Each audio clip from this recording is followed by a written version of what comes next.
हमारी मदद करिए मैडम। सब कुछ ले गया वो चोर, सब कुछ ले गया हमसे छीन के। मैडम हमारी मदद करो मैडम। अच्छा, आप शांत हो जाइए प्लीज। आप लोग केस की तफ्तीश जारी रखिए। आप बाल ठीक करिए। हाँ जी मैडम सर। आप चलिए अंदर केबिन में। मैडम हमारा नाम प्रवीण है, हम पेशे से एक डॉक्टर है। कल हमारे पास एक पेशेंट आया, हमको ये देकर गया।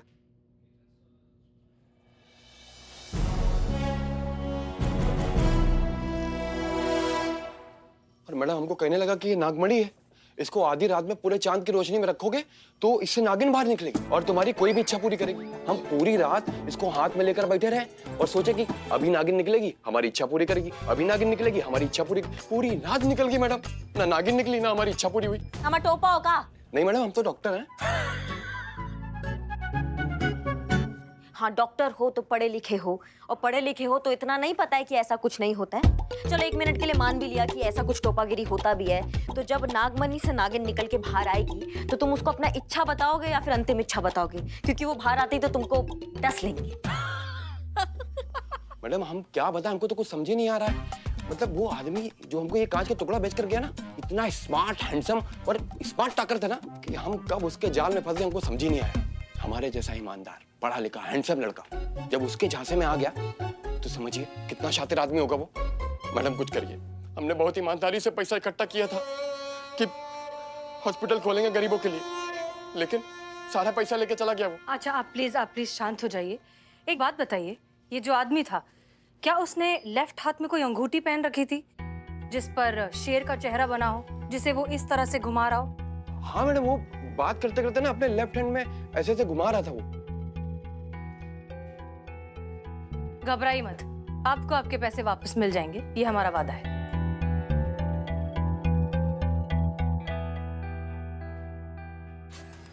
वैसे तो छोटे बड़े मिलाकर बहुत से मामले इस ठग के खिलाफ हमारे सामने आए हैं, लेकिन फिलहाल एनालाइज करने के लिए हम 3 अहम किस्से डिस्कस करेंगे। संजय शर्मा, जॉन और डॉक्टर प्रवीण कुमार। संजय शर्मा को गवर्नमेंट की जमीन बेची गई, जॉन को हिस्टोरिकल चीजें बेची गई, लेकिन डॉक्टर प्रवीण को नागमणि जैसी मनगढ़ंत कहानियां बनाकर फंसाया गया। ये आदमी अलग है, होशियार है। ये ना ही सिर्फ नकली डॉक्यूमेंट्स बनाने में एक्सपर्ट है, बल्कि शब्द जाल का भी जादूगर है। माफ कीजिएगा मैडम सर, पर जब हमारे पास ऑफिशियल कंप्लेन है तो फिर हम पकड़ काहे नहीं रहे हैं, हम जन्म कुंडली काहे निकाल रहे हैं? कोई आइडिया है आपके पास? जी बिल्कुल है मैडम सर। आइडिया ये है कि पहले हमारे पास सिर्फ नकली कागज थे, कोई फिजिकल ऑब्जेक्ट नहीं था, लेकिन अब हमारी आंखों के सामने फिजिकल ऑब्जेक्ट है। किसी ने तो इस कांच के टुकड़े को तराश कर असली दिखने वाले नकली नागमणि का रूप दिया होगा। अपने नेटवर्क को थोड़ा एक्टिव करते हैं, पता लगाते हैं ये कौन है, दबोच के लाते हैं उसको थाने में, केस क्लोज्ड। और आपको क्या लगता है कि इन सारे आइडियाज के बारे में हमने नहीं सोचा होगा? हमें तो भूल ही जाइए, उस मास्टरमाइंड क्रिमिनल ने नहीं सोचा होगा कि हम ऐसा सोच रहे हैं। ये आदमी आपकी हमारी दोनों की सोच से कई गुना ज्यादा चालाक और होशियार है। हम उसे किस तरह से, किस रूट से पकड़ने की कोशिश करेंगे, ये वो पहले से सोच कर बैठा है। मगर मैडम सर कुछ तो करना पड़ेगा ना। पुष्पा जी, हमें पहले उसके दिमाग के अंदर घुस के ये समझना होगा कि वो सोचता कैसे है, किस तरह से प्लानिंग करता है, किस तरह से अपने शिकार चुनता है और फिर कैसे उन प्लान्स को एग्जीक्यूट करता है। 1 मिनट मैडम सर, मतलब पहले सोचो, फिर जांचो, फिर परखो, फिर निकलो। इतना पेशेंस आप में ही हो सकता है मैडम सर, किसी अपराधी में नहीं। वो इतने में आधे शहर को लूटकर फ्लाइट पकड़कर कहीं और पहुंच जाएगा। अगर अपने शिकार को दबोचना है ना, तो उसका सही समय होगा अभी इसी वक्त। इसलिए हम तो जा रहे हैं उसको दबोचने, थाने लाएंगे घसीट कर। तब तक आप अपना स्ट्रैटेजी बनाइए। अरे आप यहाँ? जी मैं यहाँ, बस यहाँ पास में दिवाली की मिठाई देने गया था, तो सोचा शहर के नंबर 1 थाने के सभी स्टाफ का मुंह मीठा कराता चल, दिवाली की बधाई देता चल। बहुत बहुत शुभकामनाएं आप सभी को। उम्मीद करता हूँ मैं गलत वक्त पर नहीं आया हूँ। नहीं, अच्छा लगा आप आए। हाँ बहुत सही समय पे आए हैं आप, लेकिन फिलहाल किसी और का बुरा वक्त स्टार्ट हो गया है।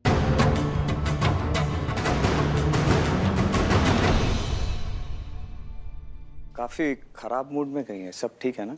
नहीं सब ठीक है, वो है ही ऐसी। काफी सीरियस डिस्कशन चल रहा था, राइट? आपको कैसे पता? पुलिस वालों ने ड्यूटी के काबिल भले ही ना समझा हो, ट्रेनिंग पूरी शिद्दत से की है। इतना तो अंदाजा लगा ही सकता हूं कि मामला थोड़ा गड़बड़ है। ये मिस्टर आनंद हैं। अम्मी ने भेजा है? नहीं, आपने बुलाया है? 2010 के पुलिस एग्जाम में इन्होंने टॉप किया था। कुछ एक छोटे से आईसाइट इशू की वजह से ये ऑफिसर नहीं बन पाए, लेकिन आप इन्हें बिना वर्दी का पुलिस वाला ही समझ लीजिए, राइट? राइट। लीजिए, दिवाली की मिठाई टेस्ट कीजिए। नहीं नहीं, शुक्रिया। अरे दिवाली की मिठाई है, रिश्वत थोड़ी है। लीजिए लीजिए।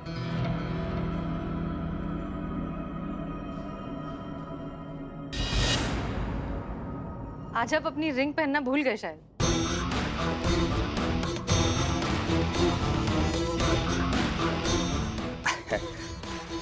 वो दिवाली है ना, तो पॉलिश करने के लिए दी है। अच्छा, काफी काम रहते हैं सब दीपावली पे।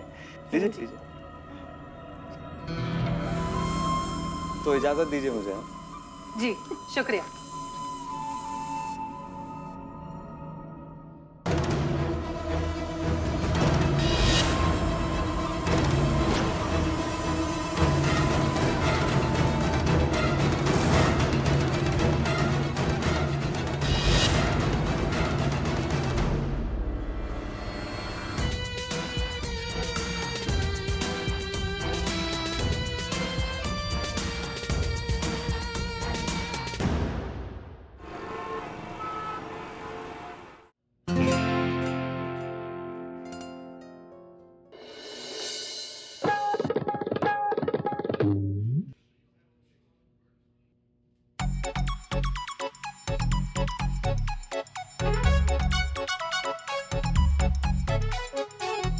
करिश्मा सिंह, ये सब क्या हो रहा है?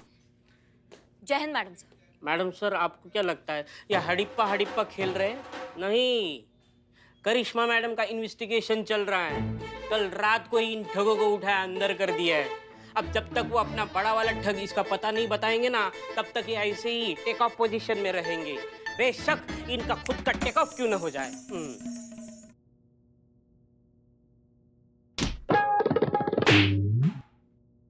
इन्वेस्टिगेशन का रूल नंबर 2, जिसका पैर जमीन को टच हुआ उसका बगल वाला उसको टच थप्पड़ लगाएगा। और मुझे देखो, मैंने बस इतना बोला कि ये सब मेरे बिल्डिंग निवास में रहेंगे तो मैं कहाँ रहूंगा, तो मेरे हाथ में ये पंखा थमा दिया। I hate kind of this insult. Madam sir, आप देख ही सकती हैं कि हम इनको बहुत टाइम से यहाँ पे लाके रखे हैं, लेकिन ये बिल्कुल सही सलामत अपने पैरों पर खड़े हैं। हम इनको टच तक नहीं किए हैं। हाँ, लेकिन हमें ये पता तो चले कि ये लोग हैं कौन। मैडम सर, ये है शहर के नामचीन ठग। बहुत सारी ठगियों को अंजाम दिया इन लोगों ने। ये सबसे पहले वाले घर घर जाकर अकेली हाउसवाइफ को टारगेट करते हैं। उनके सोने की चैन, अंगूठी, कानों की बालियां सबको पॉलिश का नाम चिपका कर नकली ज्वेलरी से एक्सचेंज करके फिर फरार हो जाते हैं। ये दूसरे वाले भाई साहब अपनी नकली ज्वेलरी को असली बताकर लोगों को बेचते हैं और फिर फरार हो जाते हैं ये भी। और ये तीसरे वाले भाई साहब रेलवे स्टेशन पर जो वेटिंग टिकट वाले यात्री होते हैं उनको कंफर्म टिकट का लालच देकर उनसे पैसे ऐंठते हैं और फिर ये भी फरार हो जाते हैं। इतने बड़े बड़े ये लोग ठग करते हैं, तो ये हमारे वाले ठग को नहीं जानते होंगे? पर जिस ठग की मैडम बात कर रही हैं वो बहुत होशियार है। उसका नाम भी हम लोग सुने, लेकिन मैडम हमें पता नहीं है उसके बारे में। ये ठीक कह रहा है मैडम। अगर हमें उसके बारे में पता होता तो हम उसे अपना गुरु बनाकर करामाती गुण सीख लेते मैडम। करिश्मा सिंह, रुकिए। मैडम से ये रुकिए, आप आइए हमारे केबिन में आइए। बिल्लू, पुष्पा जी, चीता और संतोष को कहिए कि हमारे केबिन में आए। Thank you madam sir. जल्दी। हमने इस नकली नागमणि को लैब भेजा था, ये पता लगाने के लिए कि इस तरह के कांच के टुकड़े कहाँ, क्यों और किस कारण बनाए जाते हैं। कांच का टुकड़ा? जी, ये कांच का टुकड़ा ही है। शादी में, इवेंट्स में, झूमर पर लगाने में, डेकोरेशन में काम आता है। लखनऊ के हर गली मोहल्ले में करीबन 500 रुपए में मिल जाता है। बार्गेनिंग करेंगे तो 225 में भी मिल जाएगा।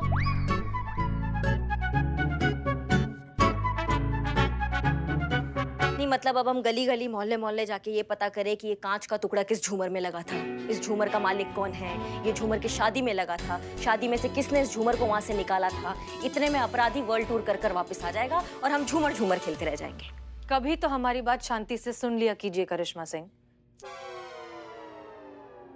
अगर ऐसा कुछ करने की नौबत आएगी तो हम वो भी करेंगे, लेकिन हम जानते हैं कि ऐसा करने का भी कोई फायदा नहीं, क्योंकि फिलहाल हम श्योरिटी के साथ नहीं कह सकते कि ये नकली नागमणि वो फ्रॉड खुद लेकर आया है या फिर उसने किसी की मदद से अरेंज करवाया है। इसका मतलब डीएसपी सर सही कह रहे थे कि हमें ये केस छोड़ देना चाहिए। ये केस हमारे बस का ही नहीं है। या फिर आप सस्पेंशन के डर से इस केस से पीछे हट रही हैं? लेकिन हमारा ऑफर अभी भी खुला हुआ है मैडम सर, और वो ये है कि आप इस केस का जिम्मेदारी हमें दे दीजिए। अच्छा बुरा सही गलत सब हमारा जिम्मेदारी होगा। करिश्मा सिंह, ये आप बहुत अच्छे से जानती हैं कि पीछे हटने वालों में से ना आप हैं ना हम। जिद पर आ जाएं तो दोनों बिल्कुल एक जैसे हैं। हाँ, हमारे काम करने के तरीके जरूर अलग अलग हैं, लेकिन एक बार पीछे पड़ जाएं तो मुजरिम को जहन्नम तक नहीं छोड़ते। फिर ये तो हमारी जद में है, इसलिए घबराइए मत। माना कि ये मुजरिम थोड़ा सा चालाक है, इसलिए हम सोच समझकर आगे बढ़ेंगे। एक रास्ता है इस कॉनमैन तक पहुंचने का। हम उस ठग के बारे में बहुत कुछ तो नहीं जानते, पर इतना जरूर जानते हैं कि वो अपने लेफ्ट हाथ की उंगली में अंगूठी पहनता है और उसे बार बार इस तरह से उसे घुमाने की आदत है। हो सकता है कि उसे एंजाइटी की प्रॉब्लम हो। एंजाइटी मतलब तो बेचैनी। हाँ संतू जी, वही जो हमको होता है आपके बिना। उसे पागलपन कहते हैं जीते। हाँ? अगर इस आदमी को रोजाना एंजाइटी के इश्यूज होते होंगे तो हो सकता है वो इसकी दवाई के लिए किसी साइकियाट्रिस्ट के पास जाता हो। हमारे एरिया में इस तरह के स्पेशलिस्ट कितने होंगे? 100-50? पर जरूरी तो नहीं है ना मैडम सर कि वो किसी डॉक्टर के पास ही जाता हो। बिल्कुल सही। अगर वो डॉक्टर के पास नहीं भी जाता हो तब भी मेडिकल स्टोर तो जाता होगा दवाई लेने के लिए, और ये दवाइयाँ बहुत चुनिंदा मेडिकल स्टोर्स में मिलती है जहाँ पर आप बिना प्रिस्क्रिप्शन के दवाइयाँ नहीं खरीद सकते। इसका मतलब वो फेक प्रिस्क्रिप्शन का इस्तेमाल करता है इन दवाइयों को खरीदने के लिए, और अगर वो ऐसा करता है फिर तो उसे पकड़ना और भी आसान होना चाहिए। तो अब क्या करना होगा मैडम सर? सबसे पहले हमें उन चुनिंदा मेडिकल स्टोर्स पर जाना चाहिए जहाँ पर इस तरह की खास दवाइयाँ मिलती हैं। वहाँ जाइए, पता लगाइए कि कौन से ऐसे कस्टमर्स हैं जो इस तरह की दवाई खरीदते हैं। सीसीटीवी फुटेज की मदद से, स्टोर्स के ओनर्स के डिस्क्रिप्शन की मदद से देखिए कि हम किस पर शक कर सकते हैं। जब भी कोई टारगेट जैसा लगे तुरंत उसके पास पहुंच जाइए। क्लियर? तो पकड़ कर लाते हैं इस ठग को कानून की जद में। Clear? Let's get to work. Yes madam sir.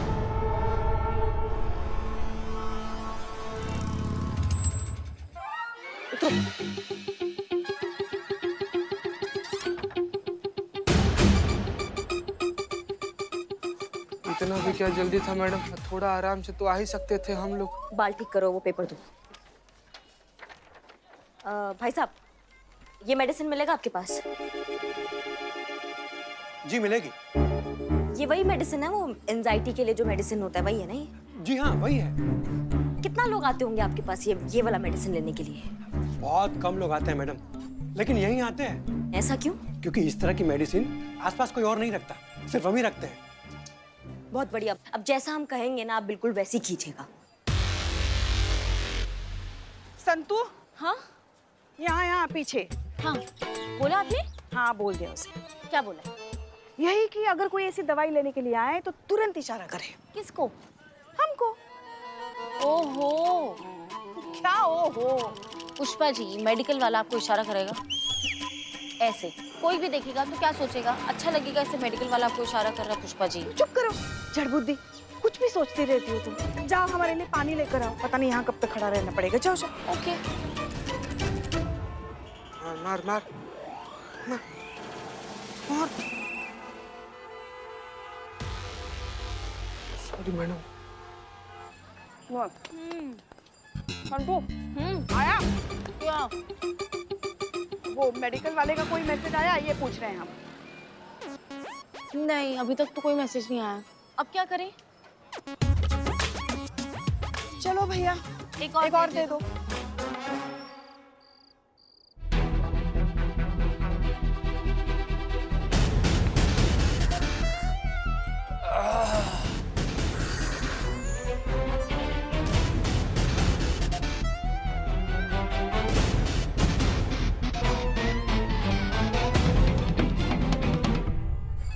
अरे अरे अरे भाई साहब, कहाँ चले? मैडम स्टोर तो बंद हो गया है। बंद हो गया? ऐसे कैसे बंद हो गया? ऐसे कैसे मतलब? रोज बंद करता हूँ। नहीं नहीं, हम ऐसे नहीं पूछ रहे हैं। मतलब आपको तो हमने बोला था ना कि आप हमें मैसेज करो। आपको नंबर भी तो दिया था। मैसेज आया संतू? नहीं। बताइए। मैडम घर जाने का टाइम हो गया। वैसे भी आज तो वैसा आदमी कोई आया नहीं जिसका आप लोग इंतजार कर रहे थे। मैडम कल देखते हैं। मैं चलता हूँ। अब चलो अब हम भी निकलते हैं।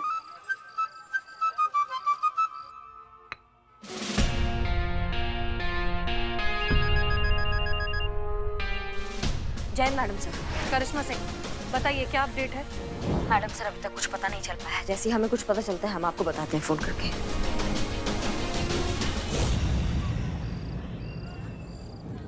ये दवाई देना जल्दी।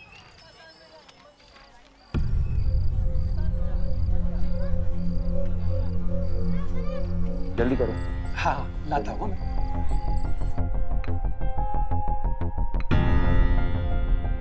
सुन, पैसा लिए? नहीं।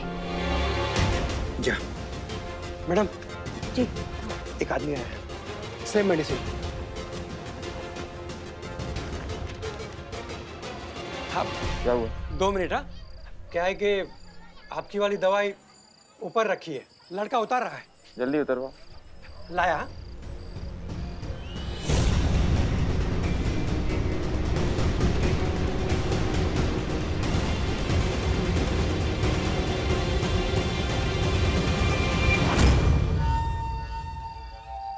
ए छोटू सुन, ए पुलिस वालों से पैसे नहीं लेता क्या? नहीं, क्यों नहीं लेता? बड़ा होकर मैं भी पुलिस वाला बनूंगा ना, इसलिए। बड़ा होके तू भी पुलिस वाला बनेगा इसलिए। Thank you. वो किस लिए? तुम नहीं समझोगे। ये बाल बना के रखा था क्या? Doctor Gopal. Wrong number, PCO है जी ये गलत है। कौन आदमी है बाहर? बाहर।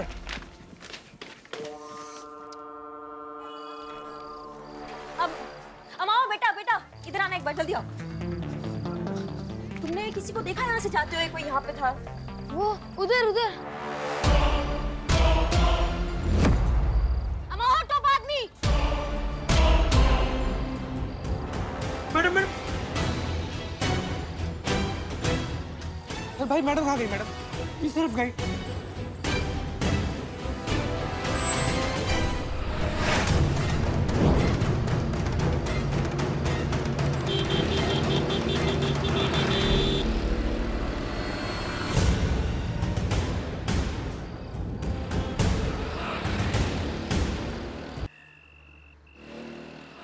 नहीं मैडम सर, वो मेडिकल स्टोर वाला ठक्का चेहरा नहीं देख पाया। उसने मास्क लगाया हुआ था और वो कोई पुराना कस्टमर नहीं था, वो नया था, पहली बार वहाँ आया था। इसका मतलब हमें और भी होशियार होना होगा। ये जो कोई भी है, ये जान चुका है कि पुलिस इसके पीछे पड़ी है। ये और भी चौकन्ना हो चुका है। हो सकता है कि वो शहर से भागने की प्लानिंग कर रहा हो। Everybody be on high alert. हम कोई गलती नहीं कर सकते। क्लियर? Yes madam. हो गई गलती हसीना मलिक। मैंने ही अंडर एस्टिमेट किया तुम्हें। मैं जानता था तुम बहुत बहुत शार्प ऑफिसर हो, लेकिन इतनी तेज निकलोगी ये नहीं सोचा था। मतलब मेरी इतनी छोटी सी एंजाइटी प्रॉब्लम से तुम मेरे इतने नजदीक आ गई।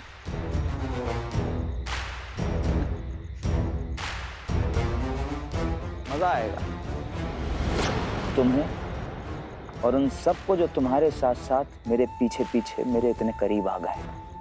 अब इतनी बड़ी गलती की है तुमने जिंदगी की, उसका हर्जाना तो देना पड़ेगा।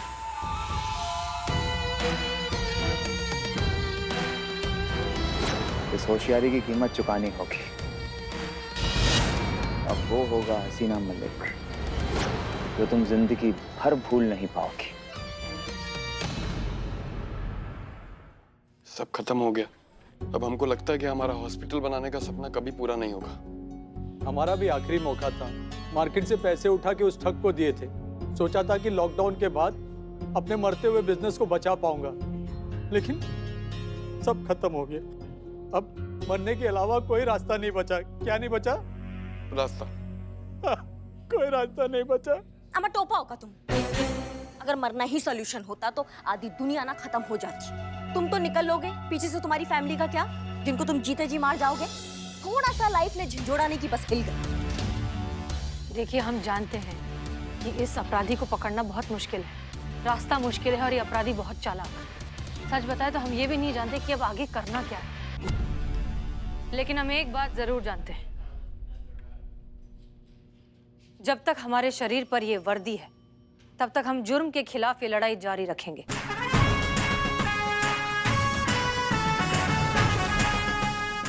जब तक ये थाना है, यहाँ रिपोर्ट भी लिखी जाएगी और लोगों को इंसाफ भी मिलेगा। घबराइए मत, इतनी जल्दी हम हार नहीं मानेंगे। भरोसा रखिए, थोड़ा सा वक्त दीजिए, हम कोई ना कोई रास्ता जरूर निकालेंगे।